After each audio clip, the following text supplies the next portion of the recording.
To the folks in house here. And I was telling them that my husband Joe and I just celebrated 16 years together, anniversary. And went to Bainbridge Island. And so my gratitude today has to do with that journey. You may or may not know that Bainbridge Island was one of the first places that the Japanese American Exclusion Act was put into action, which meant that 276 Japanese people on Bainbridge Island were the first to be taken from their homes and their farms, put on a ferry, put on a train, and shipped to essentially a concentration camp for 3.5 years before they were allowed to come back. What I'm grateful for in that sad history is that on Bainbridge, many of the islanders took care of the farms and the businesses so that when those wonderful people came back from their very difficult experience, their farms, their homes, and their neighbors were waiting for them. So I'm grateful for kindness.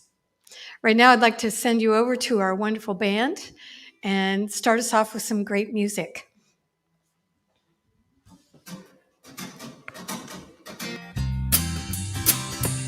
Well, if you want to stand up, move your body a little bit, feel free to do that. I'm not worried about tomorrow. Today I declare freedom from yesterday, mistakes of the past.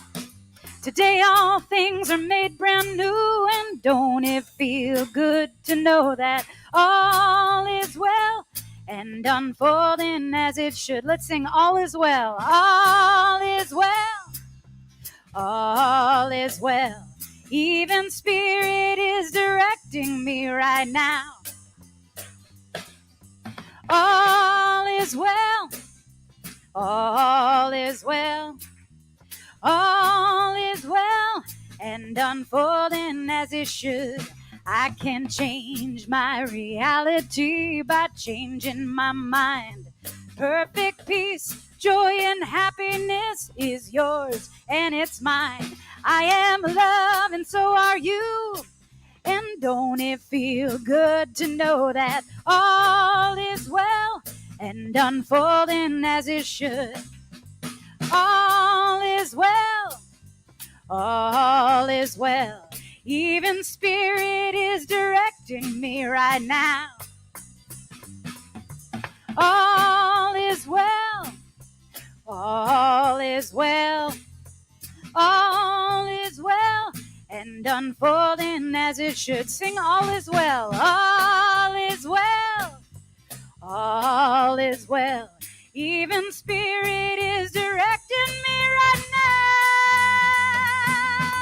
All is well, all is well, all is well and unfolding as it should. All is well and unfolding as it should. Well, thank you all for being here this morning. Take a minute and greet a neighbor. If you're out there on social media, let us know where you're from. Do the little bump, bump, bump, bump. All right, my soul. Click it off. Ready? Here we go.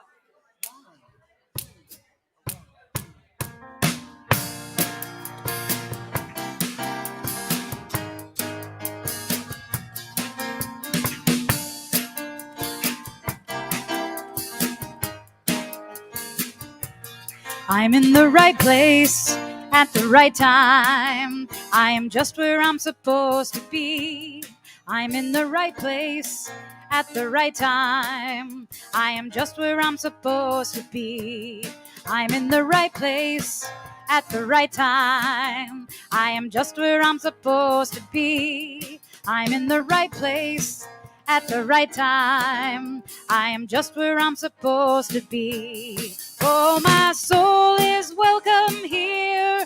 Oh, my soul is welcome here. I am getting the message loud and clear. My soul is welcome here.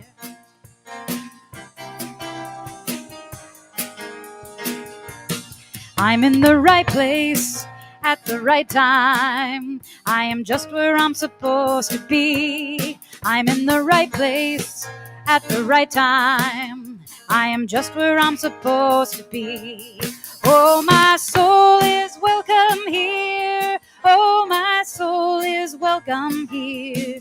I am getting the message loud and clear. My soul is welcome here. Oh, my soul is welcome here. Oh, my soul is welcome here. I am getting the message loud and clear. My soul is welcome here. I am getting the message loud and clear. My soul is welcome here. My soul is welcome here. My soul is welcome here. My soul is welcome here. My soul is welcome here. My soul is welcome here. My soul is welcome here.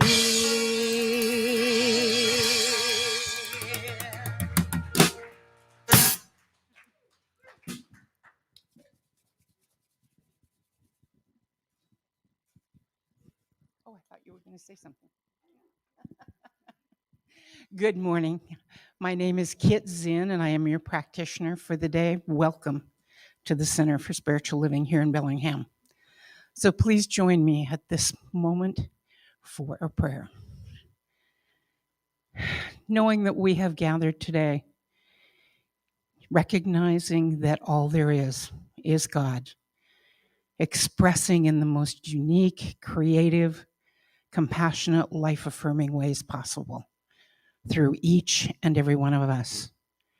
Recognizing that all there is God, and I am one with that very present and life force, that wisdom and compassion that I seek by going within, with an expectancy this morning of going more deeply with Spirit, being treated with an opportunity to grow, to know myself more fully, to accept and be inspired as we learn about the inside out job that we have connecting with Spirit. I trust this is a time of discovery, of joy, of peace, support, and love. With these words and a very grateful heart being released into the creative medium, we reaffirm. And so it is.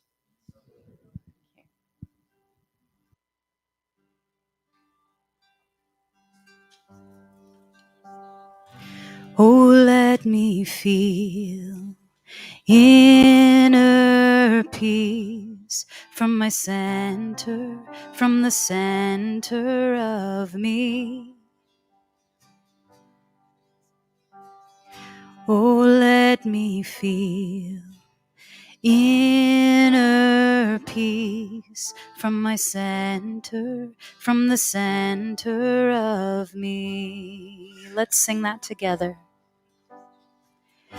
Oh, let me feel inner peace from my center, from the center of me.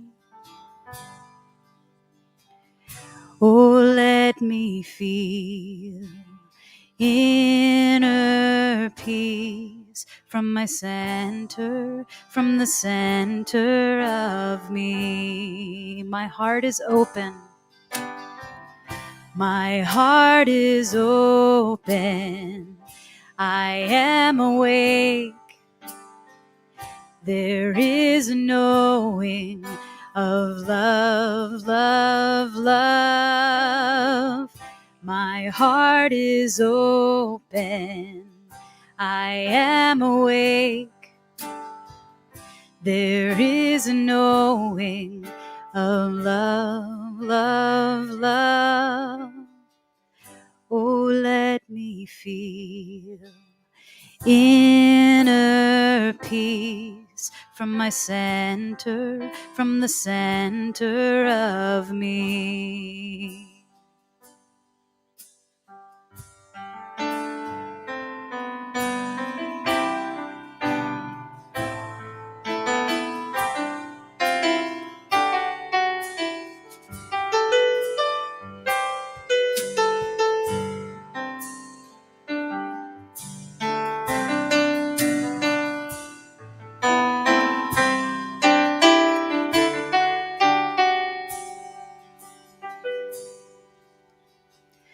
Oh, let me feel inner peace from my center, from the center of me.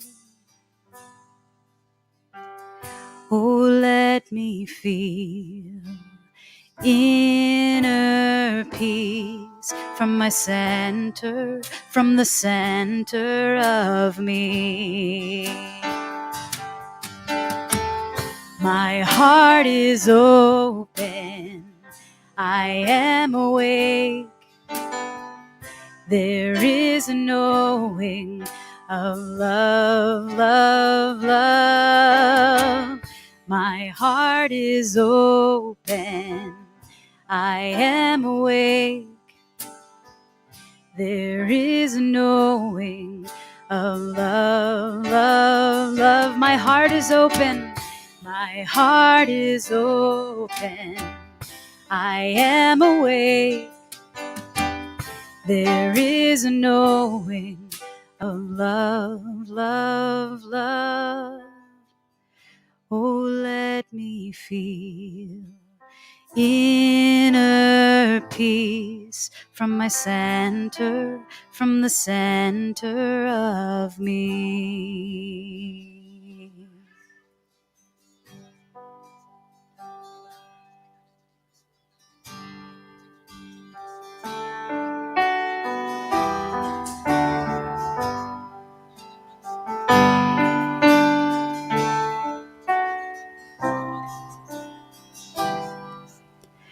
Loving Spirit dwells in me. This is my divinity. As within, so without. All I need is here and now. Where there's error, let me love. May I have no fear. All the power, all the glory, I surrender, let it be. Loving Spirit dwells in me, now and evermore.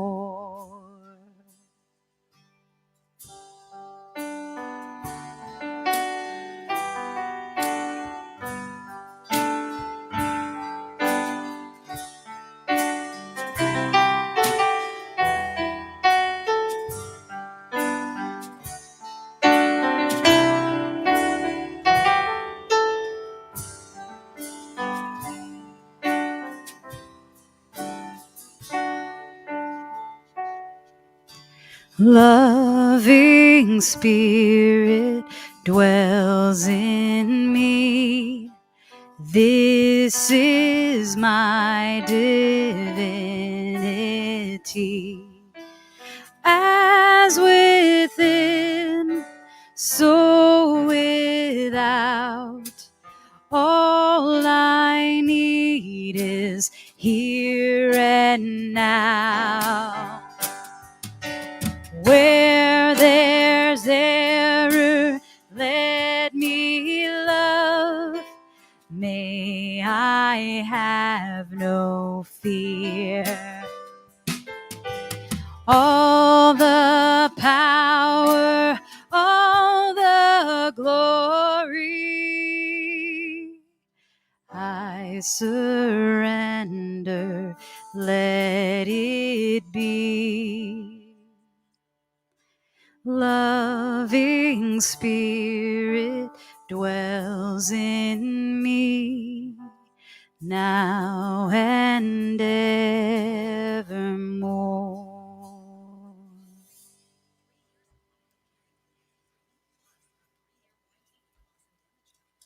Thank you.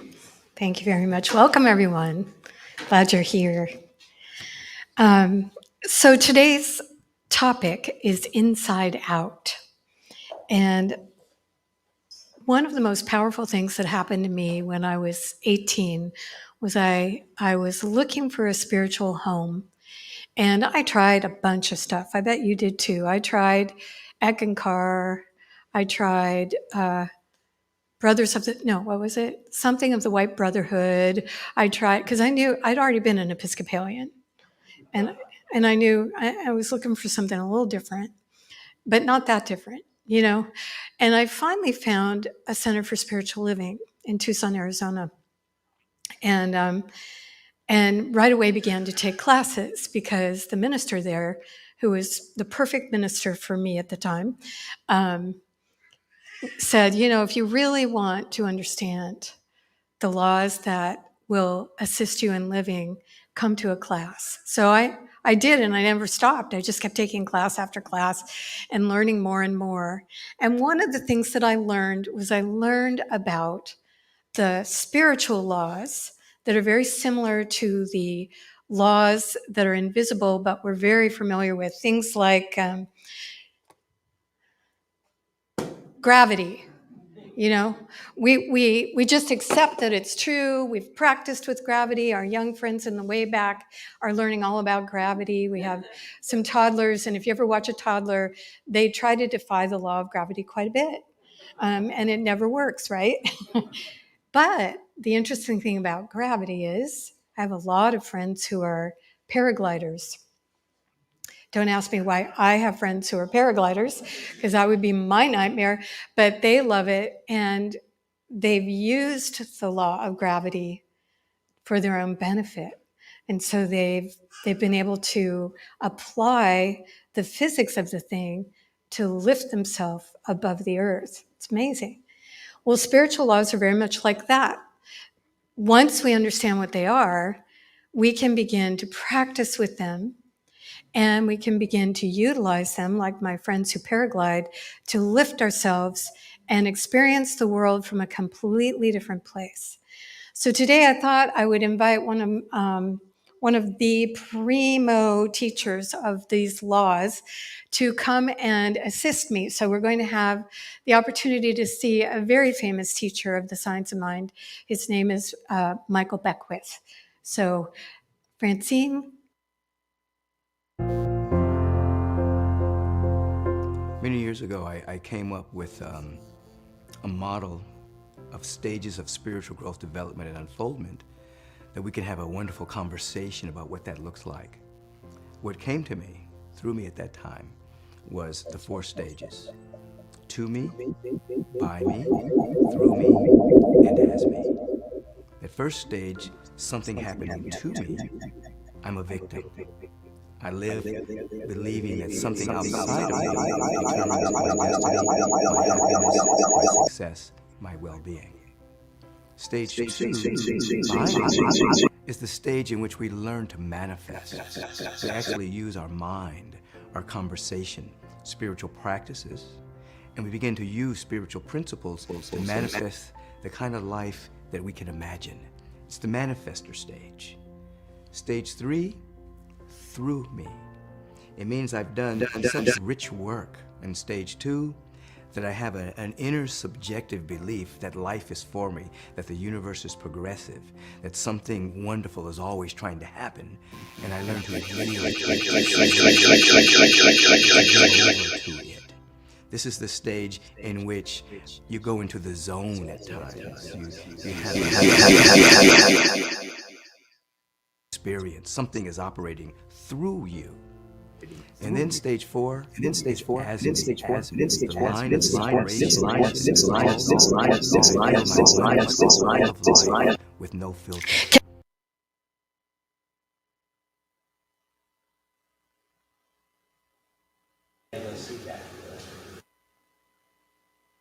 What Michael,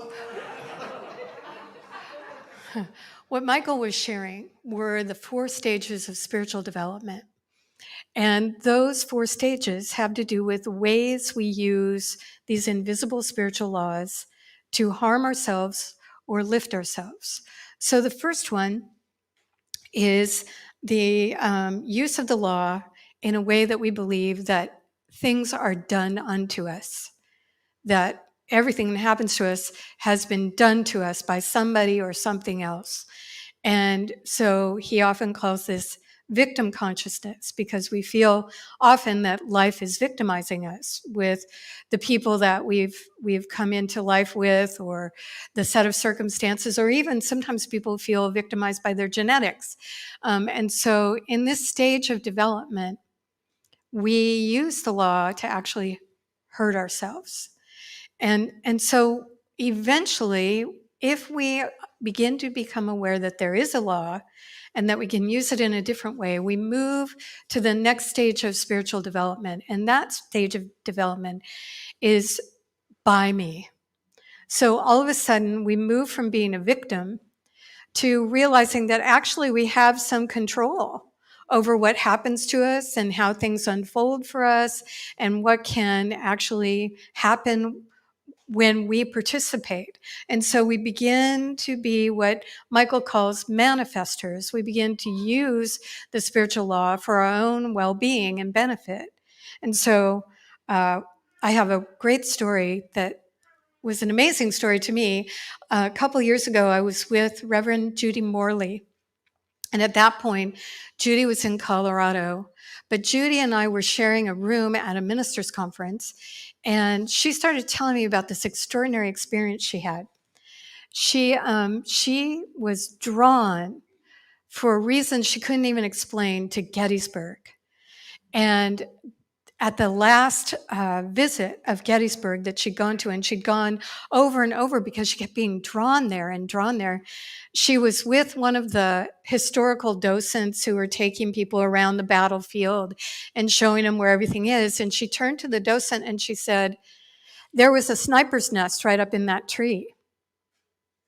And the docent went, "Okay," thinking, I'm sure he was thinking, "Crazy lady," because there was no documentation that they had found. But he was curious enough that after she left, he went back into the research library, and sure enough, there was a sniper's nest during the Battle of Gettysburg in that tree. And so he actually looked up her name, found her, and called her and said, "I don't know how you did that. I don't know how you knew that, because none of us knew that." She said, "I don't know either, but there's something about Gettysburg and me that's really important." So that happened before we were sharing a room. She's telling me this story, and she decided in this manifestor stage, the by me stage of using spiritual principle, she began to visualize herself living and working in Gettysburg, Virginia. And so she spent an hour a day every morning. And I can attest to the fact that it was an hour, because I had to kind of tiptoe around to brush my teeth and stuff while she's meditating and visualizing. And within a year, Judy moved to Gettysburg with her husband and was hired at the Historical Museum as the executive director. That's the use in this stage of spiritual development, is we actually have the ability to work with this invisible law, just like my paraglider friends, and use it to begin to lift ourselves and change our circumstances. At that stage, we also begin to realize that the victim stories that sometimes we get caught in can be transformed by us as well. So I was reading somewhere in this last couple of days. I couldn't find it. So this is a rough translation of something that I read. There was a spiritual teacher and a man. And I don't even remember how the conversation began, but the spiritual teacher said something like, so tell me a little bit about yourself. And the man said, well, I had the most horrendous, terrifying, and adjective after adjective, awful, extreme divorce of my life. And the spiritual teacher said, stop. Now, can you tell that story without any of those adjectives? And the man looked at him for a minute and laughed, and he said, I had a divorce. And the spiritual teacher said, so which feels more powerful? And he said, well, since the divorce was 20 years ago, I guess just saying that I had a divorce is sufficient now. He said, I guess every time I tell that story, I've been adding another adjective and creating my own misery. And that's also how we use these invisible laws, is we begin to reinforce things that actually, if we were aware of it, we would never want to reinforce for ourselves. So we move out of victim by doing what the man did with the encouragement of the spiritual teacher, basically like, cut to the chase. Something happened 20 years ago. Here you are. Now what? Now what? By me. So the third stage is a stage where you've been doing the practice of, and you have to practice these stages, so you're practicing using the laws for your benefit. And at some point, instead of feeling like it's by me, all of a sudden you begin to realize that actually it's through me, that there's something else happening here that I can begin to lean on and rely on. In recovery, it's called higher power. Here, you noticed already that different people have different names for this, whatever it is. Some call it God. Around here, that's not a word we hear very often. We talk about divine energy or universal energy or spirit, or you can name it anything you want. But there's something happening beyond us, in us, and around us that in the third stage of spiritual development, we begin to actually trust. And as we trust it, it begins to move through us much more gracefully, much more, we don't even have to work it. It just works with, and it just is. And it's just, in our tradition, we actually believe that it actually is always seeking to create good out of each of us, through each of us. It doesn't always work out that way because we have the ability to use our will to do anything we want. So we don't always see good, but it's always trying to move us in the direction of our highest and best. So when I met my husband, Joe, he had never encountered this kind of thinking, really. He had been walking a Native American path. And as we got together, he at one point he looked over at me and he said, how do you do that? And I'm like, do what? And he goes, how do you always make it come out really good? And I'm like, well, first off, that wouldn't be me. That's something else. That is spirit in me, as me, and through me. And I just allow it. I just allow it to fill me and show up. And that's the truth, is in this stage, we begin to lean into that invisible law, that invisible presence, and trust it. And it's not like we don't surrender our will, but rather we surrender to the highest and best flowing, always trying to create by means of us. And it's at this stage that we actually not only lift ourselves, but we begin to lift others as well. And that's where I am a lot of the time, is I want to lift you and you in the virtual world. I also want our world to be lifted. I want us to heal some of the societal challenges that we're facing. I want us to regenerate the earth. I want us to really believe that we can get along with one another no matter what orientation we are, no matter what gender, no matter what religion, no matter what color, no matter what, we can get along with each other. We won't always agree, but we can get along. These kinds of ideas are what I'm interested in bringing forward. And so I utilize that indwelling energy and lean on it to help me figure out ways to do that. Because I don't know. I don't know about you. Got any ideas? Because for me, a lot of times I scratch my head and go, wow, poverty is, I don't, come on, spirit. Come on. I'm willing to be part of the solution. And the last one, the last use of this law is called as me. And it's really when we have those moments, because you've had them. I know you have, or you wouldn't be sitting here.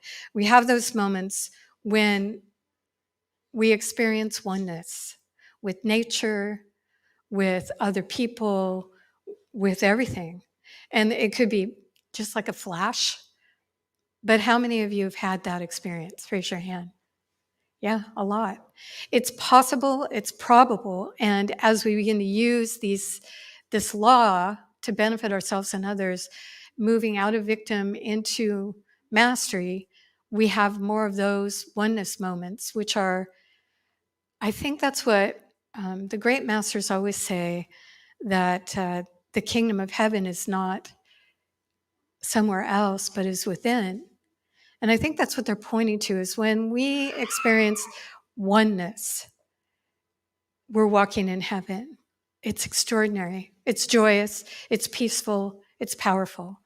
So these stages of development are important to understand, and I wanted to bring them to you, even if you've heard them a dozen times, because when we start talking about reaching in, which is our monthly theme, and we start talking about creating from the inside out, it's important to understand that we actually really have been gifted with the power for change in our lives. And if you're like me, and I imagine you are, sometimes it doesn't feel that way. Sometimes it feels like we're kind of stuck in, all the circumstances that have brought us to this present moment, but we're not. Feels that way. Totally get that. I feel that way sometimes. But returning to this understanding that there's this law, just like gravity, that will work for us when we engage with it in a new way is very powerful. One of the really potent teachers of the last century was a man named Wayne Dyer. And he used to say, if you change the way you look at things, the things you look at change.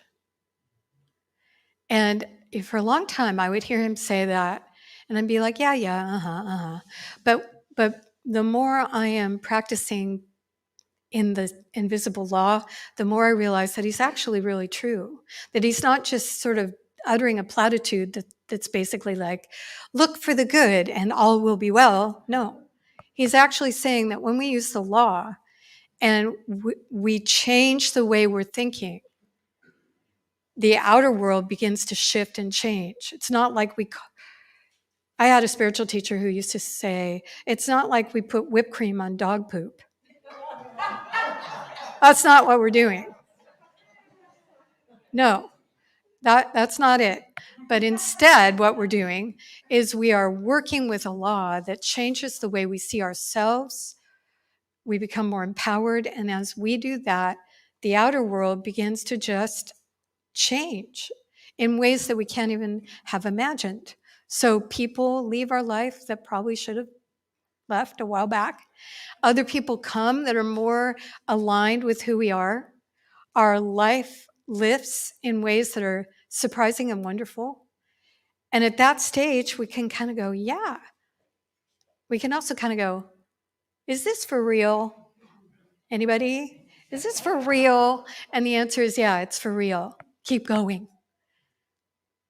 When you change the way you think about things, the things you think about change. So I'm going to do a prayer for that.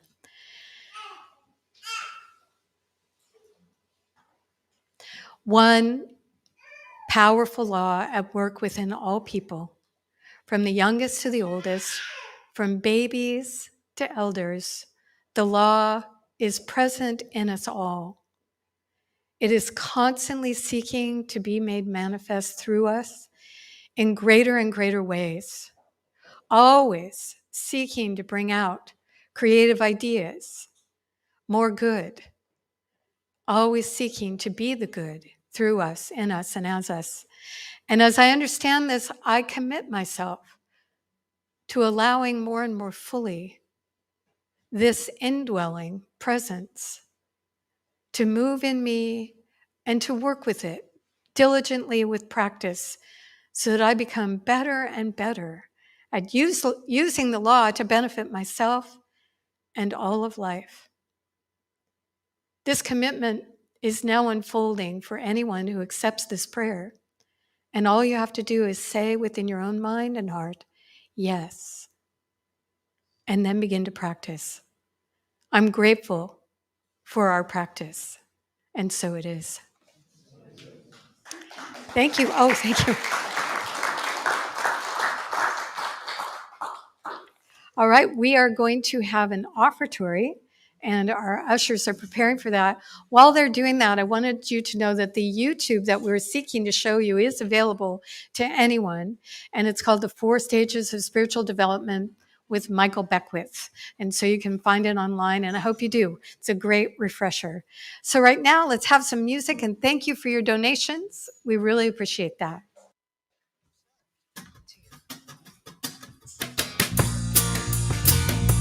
Even now I am able, even now I am free. Even now I can feel the Spirit washing over me. Even now I can find the love in everyone I see.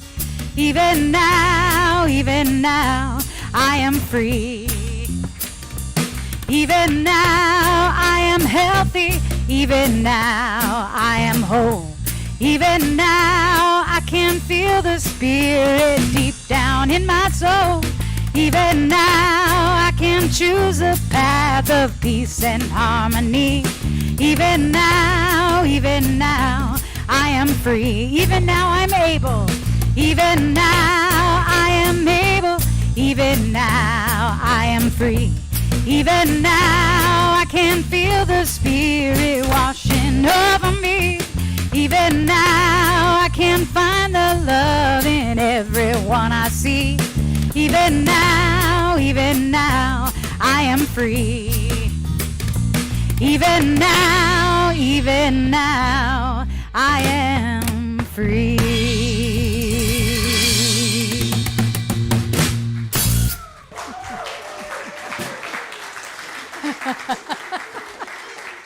Oh, so fun. So Philip was telling me that the YouTube of Michael Beckwith will be on our Facebook, the Center's Facebook page, as well as in the podcast. So if you want to look those up there, you can find them there as well. A couple of things. I mean, what would it be without announcements, right?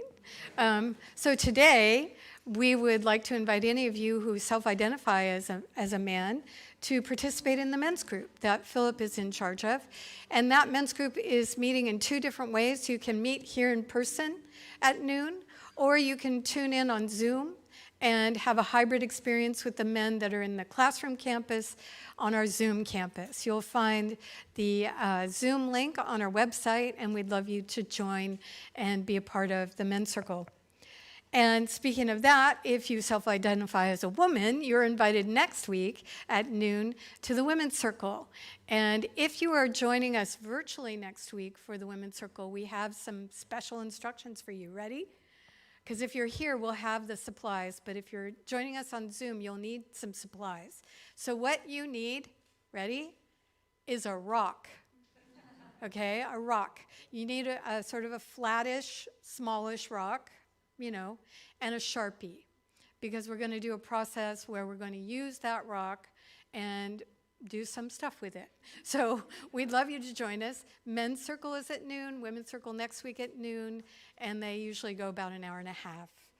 We also are starting very soon our book club, and this book study is going to be on a book called Hope Matters, which is a really positive look at how we can participate in inspiring stories that help shift climate change and regenerate the earth. So that's going to be happening on Mondays, October 18th and 25th, and November 8th and 15th at 6:30 p.m. It'll go for about an hour and a half. You need to register for this only because Kathy Angel, who is going to be leading this book study, has our reading assignments for us. And so you'll want to have the book and read ahead so that first study session, we can all talk together. Kathy is a fantastic presenter, and so I'm really looking forward to being part of that. And I hope you do too. This coming Saturday, we're going to be meeting out here in person, so if you can join us, virtual audience, please do. We're going to be creating a nature mandala with all of the fallen beauty of the autumn season. And so we're going to start at 10, and it's really a walk in nature, a grounding into the season, an opportunity to really be together and create something that's simple but beautiful. And it won't cancel unless we're having a really big storm. So even if it's lightly raining, we're going to be here at 10, and we hope you'll join us. Also, this time of year, we do something that's very special. We've been doing it for many years. We're part of an organization called Interfaith Coalition. So we've joined together with a whole bunch of different faith communities, and we do a coat drive once a year. And the coats go to school children that maybe their parents don't have enough funds to buy them a new coat that would fit better this year. It goes to elders as well as really everybody. Because of COVID, the coats that they're requesting that you wash them first if they're washable, so that we can give them to our brothers and sisters and our children clean. If you have coats that you would like to donate, or mittens, hats, or scarves, just bring them clean, and we will have a barrel out in the outside porch area that you can put them in. The thing is that they are, the last day to drop off coats is going to be Thursday, October 21st. So we haven't given you a whole lot of time. We weren't sure if they were doing it this year. So go through your closet, see if there's anything that you might be able to give up. In addition to that, we also belong to this amazing organization called the Multi-Faith Climate Justice Group that's part of a larger organization called Earth Ministries. And those folks have chosen our community to be the first to receive what's called the Net of Interdependence. And it's an opportunity for us as the first congregation to write down on cloth words of hope and support for our interconnection with all of life and other people and the planet. So that's going to be arriving next Sunday. So you'll get to see it. And if you'd like to put a word on or two, you can do that if you're here. If you are not here, if you would like to go to our website, there is an email address at the website, and you can write to the Earth Stewards through that website a word or two, and they'll write it down for you and put it on the net. So we'll be showing you that next week. We always celebrate the Day of the Dead. I know that's weird, and it's so fun. So on October 31st, we have a couple of things going on. So the first thing is, if you come in person, you'll find altars set up. And if you have people or pets that you've lost in the recent past or in the distant past that you would like to have on these altars, you bring a picture or a memento that reminds you of them and place it on one of the altars. The altars are going to be set up to the following Sunday, November 7th. And on the 7th, we'll have a ceremony of release and blessing for everyone that's represented there, as well as all of us. And the Threshold Singers, do you know who they are? They are an amazing group who go to the bedside of people who are dying and sing. And so they're going to come and sing for our dead. And so it'll be very special on November 7th. I hope you'll join us. Also happening on October 31st is, for those of you who are just joining us since COVID, we, before then, had this extravagant event called the Harvest Dinner. And we would wear costumes, and we would dance, and we would have wonderful food, and it was a real celebration of community. Well, when COVID hit, we were like, well, that's gone. Dang. But our very inventive folks decided, no, we'll just do it different. So last year what we did is a harvest dinner drive-through. And this year we decided to do a harvest lunch drive-through. It's actually a walk-up. So we're going to set up on the wedding patio down there. And if you would like to have a wonderful sack lunch prepared by loving hands, you can register by contacting the office and let us know. It's all dairy-free. We just went no dairy. But if you're gluten-free, let us know. And if you want the chicken versus the vegan option, let us know. And you'll have a very fun Halloween lunch for you and yours. So be sure and register. And what's the cost? It's a love offering. Because why we do this is to get together. So we're hoping that you'll take advantage of getting together, coming through, picking up a lunch, maybe seeing some friends outside, chatting for a bit. We are looking for a decorating crew. So if any of you would like to help decorate, maybe like a haunted tunnel or something, I'd love that. So let me know after the service. I love Halloween. Let's see, anything else? Am I forgetting anything else? I think, on the 7th, we also are doing this really interesting hybrid thing. It's called a death cafe. And it's where people get together and they talk about death. Not in some sort of gloomy way, but out of curiosity. And so the way it works is there's breakout groups, because it's going to be hybrid, so you'll be able to do that in Zoom or in person and talk about what interests you. Maybe you're interested in life after death or ghosts or whatever. You know, we're going to have an opportunity to talk about all that on the 7th from 5 to 6:30. All right. There's so much going on. It's so fun. Don't forget, if you're new, we have welcome packets in the back here. And our Practitioner of the Day kit will be in the back. If you would like to fill out a prayer request, she would love to help you with that. All right, let's take it away. All right, well, if you're here and you want to stand up, let's sing out into this day together.